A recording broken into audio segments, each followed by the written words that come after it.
But like me, you must have a lot of people who come to you and they look to you as some kind of teacher who's gonna teach them something, but they still want the instant gratification, so they're not willing to wait, and there's a certain anger they can direct towards you and me. Because I do have students that get very disappointed with me because I basically tell them, no, you're only 25 years old, you read what, 5 books?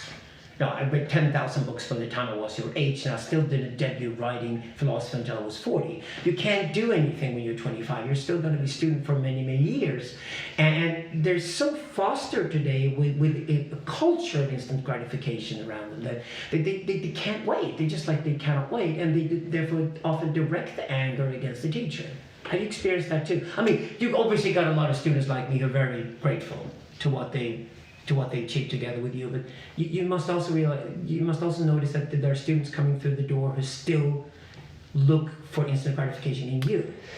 Yeah, I slightly disagree with that. And my experience is that we're very upfront with what to expect on our workshops, you know, and I think that's one of the things that we've improved. One of the mistakes we made in the beginning was we weren't clear enough at the beginning of what how confronting our workshops can be, and filtering out people who weren't ready for that.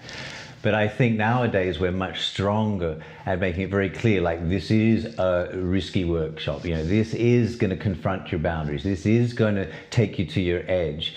And so I think we're better at screening people in the long run. I think my experience where most people get a bit nasty is, we also work on constructive criticism. And in the beginning we would, and this is, I think, my naivety at the beginning, I thought that everybody who came to a spiritual workshop wanted to grow spiritually, which kind of means by definition confronting the ego. So if we, saw, and a lot of people around them saw that they were doing something that was, harming them in the long run, but they were unconscious of, we would tell them. We would say, do you want to learn? And they pay money, give a permission field, and then we'd be, quite frank and upfront with that, constructive criticism. The problem is that we found is that if you really hit a nerve, if you hit something that's a core identity in that person, it can kind of freak them out. It can, if they're not willing to accept that, they will project that onto the teacher and get quite nasty with the teacher. And I would say virtually everyone who does have quite a beef with me still, it nearly always happened directly after I hit a nerve in them.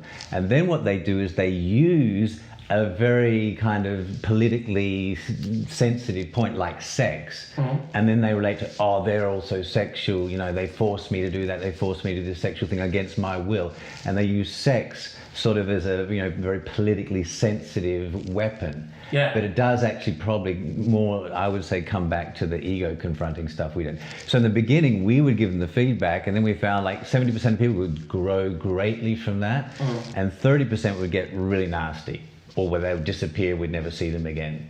Maybe 10% would get nasty on it. So what we do now is we get their peers to research them. they pay and go to a workshop, level 5 workshop, and they're trained in all the theory and how to give constructive feedback, how to receive it, how to know how your mind's going to fight that. And then they research their friends and so on and say, what do you really think of this person? What do you say behind their back? What do you really think of them? And then they put that together and work out, is there common things? If only one person finds it, they have a team of 4 or 5 people researching. But if they come up with these common things they're finding that person, they tell them.